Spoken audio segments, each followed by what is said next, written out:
हरे कृष्ण। 12वां श्लोक, तीसरा अध्याय। इष्टान् भोगान् हि वो देवा दास्यन्ते यज्ञभाविताः तैर्दत्तान् अपराधेभ्यो यो भुङ्क्तेस्तेन एव सः।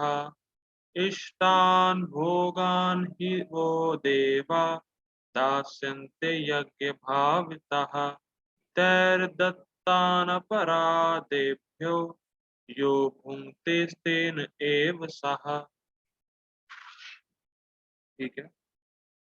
कल हम लोगों ने देखा था, कल क्या देखा था हम लोगों ने? हाँ, कल ये देखा था कि यज्ञ का प्रोसेस कैसे काम करता है कि देवता तुमसे प्रसन्न होकर अर्जुन तुम्हें वांछित वस्तुएं देंगे। अब उसी को भगवान बोल रहे हैं कि अगर तुम वैसे नहीं करोगे जैसे तुम्हें ये बताया गया है, यज्ञ का प्रोसेस जो तुम्हें बताया गया है, अगर तुम वैसे नहीं करोगे तो क्या होगा, देखते हैं। पहले संस्कृत समझते हैं। इष्टान भोगान ही वो देवः। इष्टान, इष्टान मतलब वांछित वस्तुएं, भोगान जीवन की आवश्यकताएं, ही मतलब निश्चित ही मतलब कंपलसरी है, वो देवा वह मतलब दे तुम्हें। तो तुम्हें जो चाहिए, जीवन की आवश्यकताएं और वांछित वस्तुएं, वो निश्चित ही रूप से तुम्हें मिलेंगी। क्यों भाई, कौन देगा? देवा, देवता लोग देंगे। देवा दास्यन्ते, देवता लोग तुम्हें प्रदान कराएंगे। क्यों प्रदान कराएंगे भाई, ऐसा क्या है? यज्ञ भावितः, यज्ञ से प्रसन्न होकर तुम्हें वो वांछित वस्तुएं और जो जीवन की आवश्यकताएं हैं वो तुम्हें प्रदान करें। ठीक, मतलब तुम्हारे यज्ञ से प्रसन्न होके निश्चित ही देवता लोग तुम्हारे जीवन की आवश्यकताओं को या आवश्यक वस्तुओं को देंगे। ठीक है, फिर क्या होगा?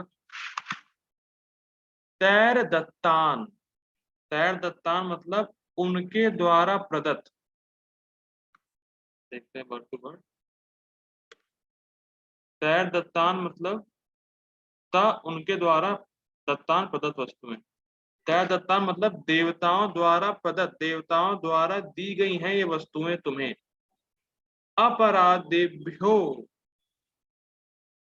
जो तुम्हें देवता द्वारा वस्तुएं दी गई हैं अगर उनको तुम देवताओं को प्रदान नहीं करते हो, अपराधेभ्य नहीं करते हो, यो भुंगते और उसको तुम भोग करते हो, बिना देवताओं को अर्पित किए या बिना देवताओं को प्रदान किए हुए, जो कि उन्होंने ही तुम्हें दी हैं, तो स्तेन एव सहा, तुम निश्चित रूप से चोर कहना। ठीक है। फॉर एग्जाम्पल कि जैसे यहाँ बिजली हमारे घर में आ रही है, ये गवर्नमेंट से मिल रही है हमें बिजली। अब अगर आप कहें कि नहीं, हम बिजली का बिल नहीं देंगे, चाहे आप मीटर फोड़ दें, तो आप चोर कहलाए जाएंगे। या मान लीजिए आप रेस्टोरेंट में गए, खाना ऑर्डर किया, खाना खा लिया, वैसे तो रेस्टोरेंट की बात नहीं करनी चाहिए, भक्त लोग हैं हम लोग, आते नहीं है, लेकिन फिलहाल जो भी रेस्टोरेंट में एग्जाम्पल के तौर पे रेस्टोरेंट को गया और वहां पे खाना आया, उसने कहा मैं बिल नहीं दूंगा, तो भाई तुमने खाना खाया है, तुम्हें रेस्टोरेंट की तरफ से खाना मिला है, तो तुम्हें बिल देना पड़ेगा। समझ में आ रहा है? अगर बिल नहीं देंगे तो आप चोर कहलाएंगे। इसीलिए वैसे ही देवताओं द्वारा तुम्हें जीवन की आवश्यकताएं दी गई हैं, तो उनको अर्पित किए बिना, उनको प्रदान किए बिना अगर तुम भोग करते हो तो तुम निश्चित रूप से चोर कहलाए जाओगे। ठीक है। हाँ, अब यहाँ पे शब्द है भोगान। भोगान मतलब जीवन की आवश्यकताएं। बात समझ में आ रही? जीवन की आपको जो भी रोटी मिल रही है वो आप देवता पर आधारित। वो रोटी जो है, वो जो रोटी मिल रही है आपको, उसके लिए आप देवता पे निर्भर हैं। तो जीवन की सारी आवश्यकताएं जितनी भी आपको मिल रही हैं, हम देवताओं पर आश्रित हैं उसके लिए। जैसे जल, अग्नि, वायु, खाना, ये सब कोई बना नहीं सकता है। कोई अग्नि नहीं बना सकता, कोई जल नहीं बना सकता, कोई हवा नहीं बना सकता, कोई रोटी फैक्ट्री में नहीं बनती है। और यही सब वास्तव में हमारे जीवन की आवश्यकता है। इसके बिना हम जीवन नहीं जी सकते। बात समझ में आ रही है? तो जीवन की जितनी आवश्यकता है, जो हमें जीने के लिए, वास्तव में जीने के लिए जो वस्तुएं चाहिए, वो हमें देवता से मिल रही, या हम उसके लिए देवताओं पर आश्रित हैं। समझ में आ रही है बात? और जीवन की आवश्यकताओं से क्या होगा? उससे हमारा शरीर स्वस्थ रहे। क्यों शरीर स्वस्थ रखना है? जिससे हम भक्ति कर पाए आगे, या मुक्ति के पथ पे आगे बढ़ पाए। तो ये बहुत इंटरेस्टिंग है कि जीवन की जितनी सारी आवश्यकताएं हमें जीने के लिए चाहिए, इसको इंग्लिश में कहते हैं बेसिक नीड्स, कि उनके बिना तो आप जी ही नहीं सकते। वो सब देवताओं से आपको मिलते हैं, या उस सब के लिए आप देवताओं पर ही आश्रित। और क्यों चाहिए आपको? जिससे कि आपका शरीर स्वस्थ रहे, शुद्ध भोजन प्राप्त हो, उससे आप मुक्ति के लिए आगे बढ़ पाए, या आप अपने शरीर से भक्ति कर सकें। लेकिन जो वस्तुएं जो उसको मिली है, उसको भोग की वस्तु देखता है और देवताओं को अर्पित नहीं करता, तो वो निश्चित रूप से चोर कहलाता है, चोर। और एक और इंटरेस्टिंग बात है, जो चोर है वो कभी सुखी नहीं रह सकता। बात समझ में आ रही? जो चोर है वो कभी नहीं सुखी रह सकता। पता नहीं, मुझे नहीं पता आप लोगों ने कभी चोरी की या नहीं की है, माता जी आपने कभी चोरी की या नहीं की है। कभी अनुभव होगा तो आपने, अगर छोटी सी चीज भी चुराई है, किसी की पेंसिल चुराई है, किसी का कुछ भी चुराया है, तो आपको हमेशा डर बना रहता है, अरे कहीं पकड़े गए तो, कहीं पकड़े गए तो सुख है ही कहाँ? तो यही तो पॉइंट है कि जो चोर है उसको कभी भी सुख और शांति नहीं मिल सकती, वो चाहे कुछ भी कर ले। और जो देवताओं की वस्तुओं को बिना देवताओं को अर्पित किए बिना भोग करता है, वो चोर ही है। और चोर है तो सुख कैसे हो सकता है उसको?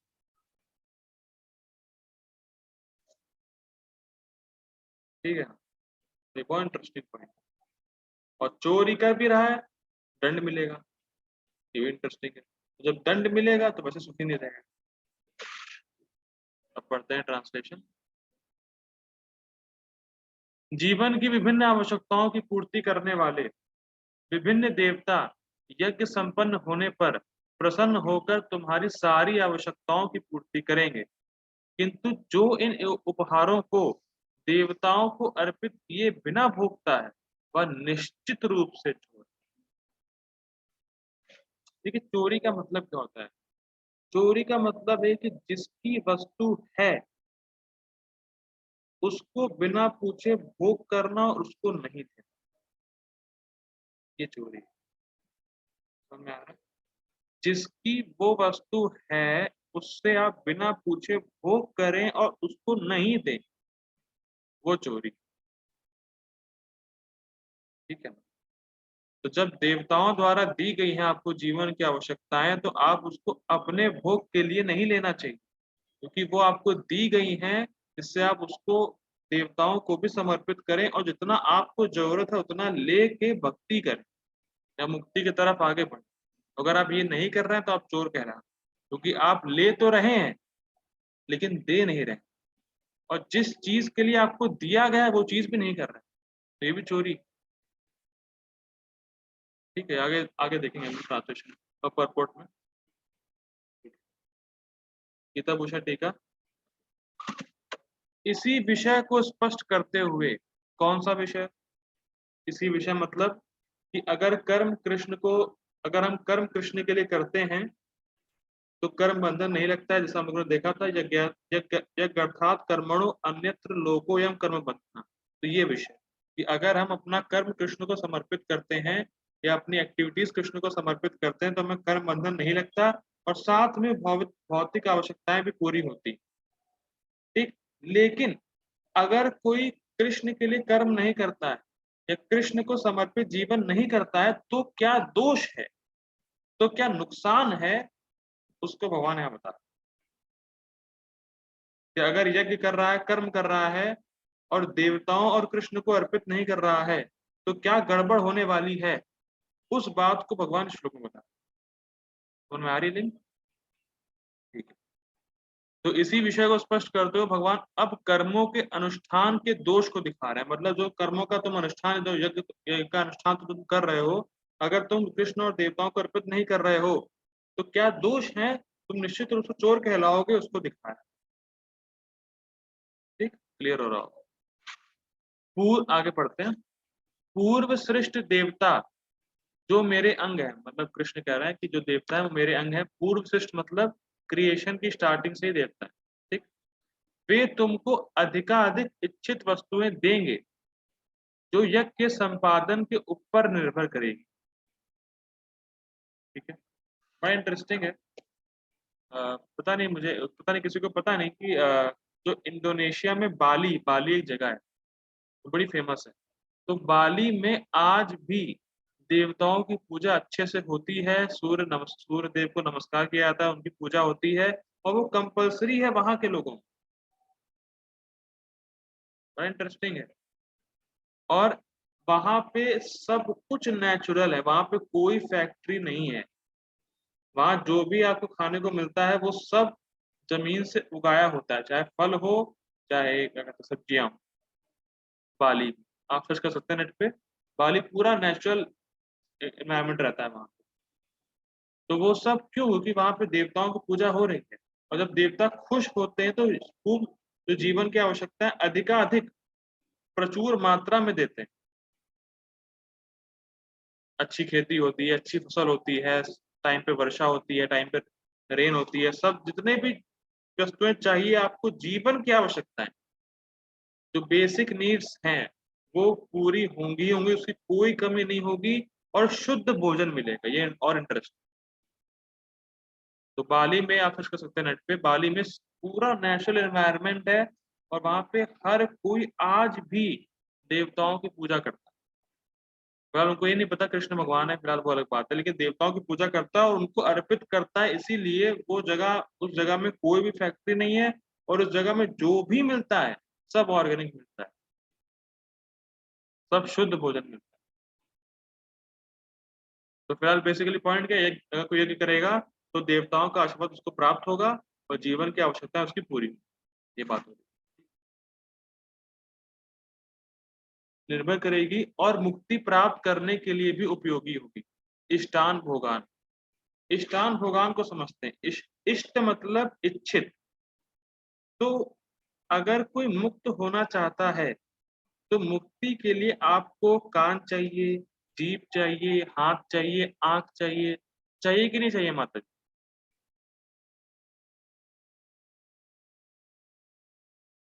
Yes Prabhu ji. Thank you माता का। जीभ तो बहुत इंपॉर्टेंट है, जीभ से चैंटिंग करते हैं, सुनते कान से हैं। तो कान, आंख, जीभ ये सब चाहिए अगर मुक्ति होनी, मतलब कुल मिला के मुक्त होने के लिए सेंसेस चाहिए, शरीर चाहिए। ठीक, क्या माता जी मोबाइल भी चाहिए मुक्त होने के लिए?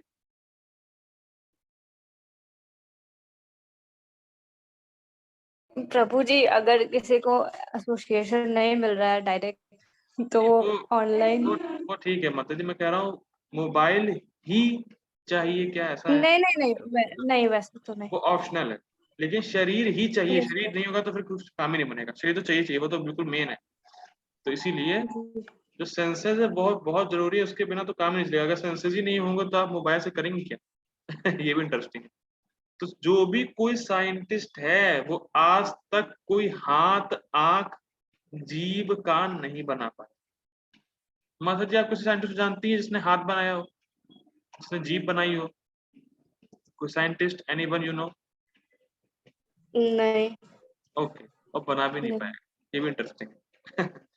तो शरीर को स्वस्थ रखने के लिए जो भी हमें चाहिए, और एक और इंटरेस्टिंग बात है कि हमारी इंद्रियों के जो कंट्रोलर हैं वो एक देवता है। तो हमें सही बुद्धि मिलना और हमारा शरीर सही से काम करना, ये सब भी देवताओं के हाथ में है। तो इसीलिए अगर आप यज्ञ करेंगे तो वो प्रसन्न होंगे और आपका इष्टान भोगान, जो जीवन की आवश्यकताएं हैं, जो बेसिक नीड्स हैं, मोबाइल, गाड़ी, ये सब बेसिक नीड्स नहीं है, ये जीवन की आवश्यकताएं नहीं है। तो जो जीवन की रियल आवश्यकताएं हैं उसको वो पूरी करेंगे देवता लोग, और आपको मुक्ति के पथ पे बढ़िया तरीके से आगे बढ़ने के लिए हेल्प करेंगे। ठीक है, देखिए बुद्धि होना, ठीक है, बुद्धि सबके पास है, लेकिन सद्बुद्धि होना, सद्बुद्धि मतलब भगवान के बारे में समझने वाली बुद्धि होना, ये भी देवताओं के हाथों में। अगर आप एक यज्ञ करेंगे, शुद्ध भोजन खाएंगे, उन्होंने देखा था शुद्ध भोजन मिलेगा तो हमारी स्मृति, हमारी बुद्धि ठीक होगी, तो हम भगवत विषय को समझ पाएंगे। तो अल्टीमेटली सब देवताओं के हाथ में ही है। जो आपकी बेसिक नीड्स है, अगर वो फुलफिल नहीं करेंगे देवता लोग तो आप रह ही नहीं पाएंगे जीवन। ये बहुत इंपॉर्टेंट है कि आप उनको प्रसन्न करें। लेकिन जो कृष्ण की भक्ति में लग गया है, जो कृष्ण को प्रसन्न कर रहा है, वो सभी देवताओं को ऑटोमेटिक प्रसन्न कर रहा है। ये भी एक बात है। लेकिन जो कृष्ण तक नहीं समझ सकते, कृष्ण तक नहीं पहुंच सकते, तो कम से कम वो जो भी ले रहे हैं, जो भी भोग कर रहे हैं, कम से कम देवताओं को तो अर्पित करें। जो देवताओं और कृष्ण दोनों में से किसी को अर्पित नहीं करता, वो निश्चित रूप से चोर है। ये हमारा समझा जा रही है। ठीक है, आगे बढ़ते हैं। वे वर्षा देंगे जो अन्न इत्यादि उत्पन्न करेगा। ठीक, अन्न नहीं होगा तो आप जीवित नहीं रह सकते। ठीक, सारे जीव अन्न पर आश्रित, भगवान बोलेंगे आगे। तो वर्षा के कंट्रोलर वरुण देव हैं, तो अगर आप यज्ञ करेंगे तो वर्षा भी होगी प्रॉपर और आपको भोजन मिलेगा। ठीक, मूलतः देवताओं के द्वारा प्रदत्त इस अन्न को जो व्यक्ति स्वयं भोगता है और पंच महायज्ञों के द्वारा इसका भाग देवताओं को अर्पित नहीं करता है, वह चोर। अगर कोई अपने लिए खा रहा है, देवताओं को अर्पित नहीं कर रहा है, जो कि देवताओं की ही वस्तु है अन्न, क्योंकि उनकी कृपा से ही अन्न आया है, अगर नहीं दे रहा है देवताओं को तो वो चोर है। जैसे एग्जांपल, फिर से आपने बिजली गवर्नमेंट से ले ली लेकिन बिल नहीं दे रहे हैं तो आप चोर हैं। तो वैसे ही जो देवताओं को अर्पित किए बिना भोजन खा रहा है, या कृष्ण को अर्पित किए बिना भोजन खा रहा है, वो चोर, साफ साफ चोर। ठीक है, अब मुझे नहीं पता कि ये पंच महायज्ञ क्या होते हैं, लेकिन ये है कि वर्णाश्रम में 5 महायज्ञ होते हैं, जिसके द्वारा जो आपको सामग्री मिली है, जीवन की आवश्यकताएं मिली हैं, आप उसका कुछ भाग देवताओं को अर्पित करते हैं। ठीक है, आगे बढ़ते हैं। देवताओं की संपत्ति को चुरा कर वह स्वयं को पुष्ट करता है। जो चोर है वो देवताओं की संपत्ति को ही ले रहा है और देवताओं को नहीं दे रहा। बात समझ में आ रही है? आप रेस्टोरेंट गए और रेस्टोरेंट की बात तो फिलहाल एग्जांपल है, रेस्टोरेंट गए, रेस्टोरेंट में खाना खाया, रेस्टोरेंट में खाना आया कहाँ से? रेस्टोरेंट में खाना बना। बेसिकली पॉइंट क्या है, वो तो नहीं ले रहे हैं, बैकग्राउंड नहीं ले रहे हैं। रेस्टोरेंट में खाना बना और रेस्टोरेंट ने आपको खाना दिया, तो रेस्टोरेंट की वस्तु है खाना। अगर आप उसको कुछ भाग नहीं देंगे, उसका मतलब पैसे नहीं देंगे, तो आप चोर कह रह जाएंगे। तो वैसे नहीं, वैसे ही देवताओं ने आपको दिया है तो आप देवताओं को कुछ दे, ये आपका फर्ज बनता है। It is a duty. बात समझ में आ रही? अगर गवर्नमेंट से आप सिर्फ बिजली लेते रहेंगे, बिल नहीं देंगे, तो आप चोर कह रह जाएंगे। तो इसीलिए देवताओं की संपत्ति का आपको सही सही तरीके से यूज भी करना है, ये एक और चीज है, और दूसरा उनको देना भी, क्योंकि उनकी ही वस्तु है। ठीक, जैसे प्रभुपाद जी बोलते हैं कि एक हाँ, एक पिताजी अपने बच्चे के लिए बिस्कुट लेके आए। बिस्कुट कहाँ से आया? पिताजी के धन से आया। ठीक, लेकिन अगर बच्चा बिस्कुट को पहले पापा को ऑफर करेगा तो पापा को बड़ा अच्छा लगेगा कि अरे हाँ देखो, मेरा बेटा मुझे पहले ऑफर कर रहा है, लेकिन मैं इसके लिए लेके आया हूँ। ठीक है, तो वैसे ही देवता लोग आपको देते हैं, अगर आप देवताओं को ऑफर करते हैं, देवता प्रसन्न होते तो आपको फिर से वो देंगे। तो ये साइकिल है एक तरीके से। लेकिन अगर आप खुद भोजन करते रहेंगे, देवताओं को अर्पित नहीं करेंगे, तो आप चोर कहलाए जाएंगे, और फिर देवता आपसे अप्रसन्न रहेंगे तो आपको देंगे ही नहीं। आप समझ में आ रही? ये पॉइंट अब बड़ा इंटरेस्टिंग है। कोई कहे क्या हुआ, मैं चोर हूँ, कौन उखाड़ लेगा मेरा कुछ? क्यों अपूर्व प्रभु जी, आप अगर चोर होते और आप सोचे कि अरे कौन उखाड़ लेगा मेरा कुछ, तो कैसा लगता है आपको? यस प्रभु जी। तो आपको कैसा लगता है प्रभु जी? आपको प्राउड फील होता है कि मैं चोर हूँ लेकिन फिर मुझे कोई उखाड़ नहीं पा रहा है मेरा कुछ, है ना प्रभु जी? हाँ प्रभु जी, जो लोग को लगता है उनको ऐसा लगता होगा। हाँ ठीक है, ओके। देखते हैं यहाँ पे क्या होता है। जो चोर है, जैसे एक चोर को राजा द्वारा दंडित किया जाता है, उसी प्रकार वह यमराज द्वारा दंडित होने का अधिकारी। वह मानव जीवन के वास्तविक लक्ष्य को प्राप्त करने के लिए अनुपयुक्त होता है। भले ही कितना भी कोई कह ले अरे क्या फर्क पड़ता है देवताओं को देने से, मैं अपना भोग करूंगा, भले ही यहाँ कितना धनी व्यक्ति क्यों ना हो, वो कितना पावरफुल व्यक्ति क्यों ना हो, लेकिन he is qualified to go to help. जो बिना किसी को अर्पित किए भोजन करता है।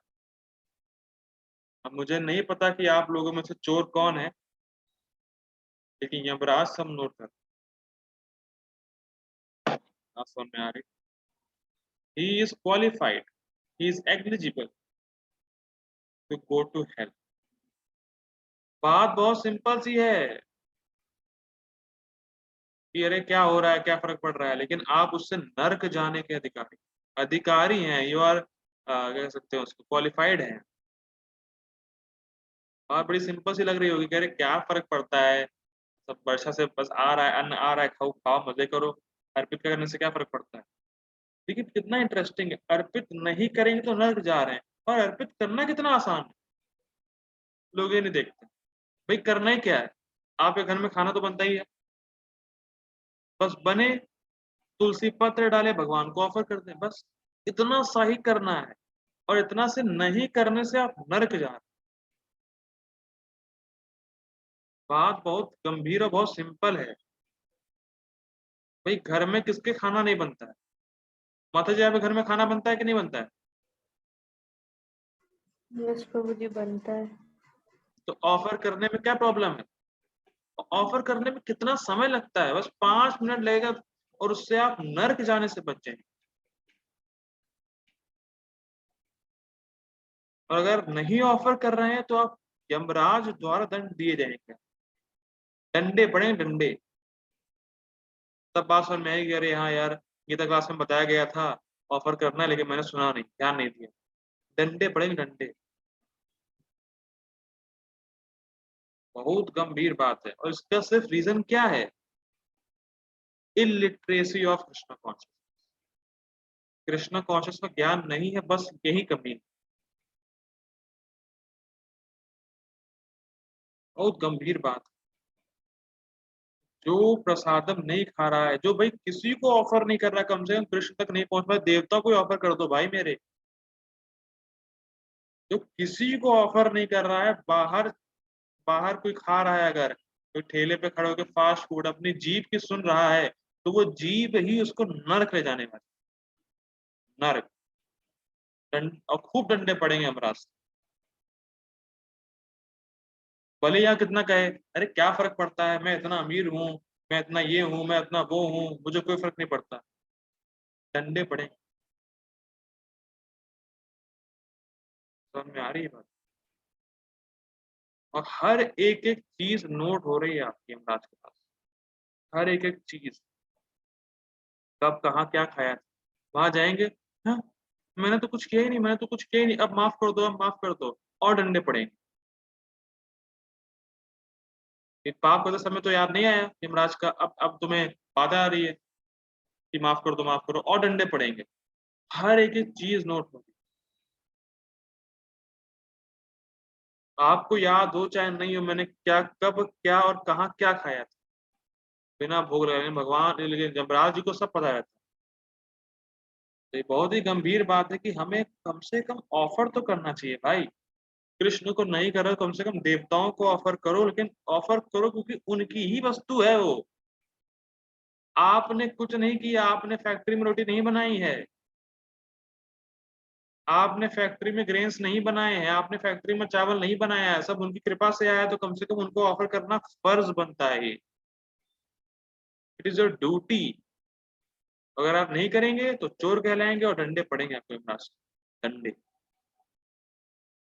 और सिंपल सा बात है, बहुत सिंपल और बहुत गंभीर कि भैया ऑफर करने में ज़्यादा समय नहीं लगता नहीं है। आपको कुछ एक्स्ट्रा नहीं करना है, बस आपके घर में खाना बनता ही है, ऑफर करना है बस। ठीक है, आगे तो नहीं बोलेंगे क्योंकि एक लोग तो भाग गए हैं सुन के ये। हरे कृष्ण।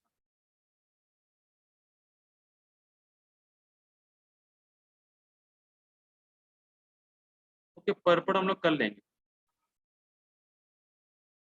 ठीक है, जगत गुरु शिला प्रभुपाद जी की जय। ये रुकते हैं हम लोग, पर्पण कर लेंगे। हरे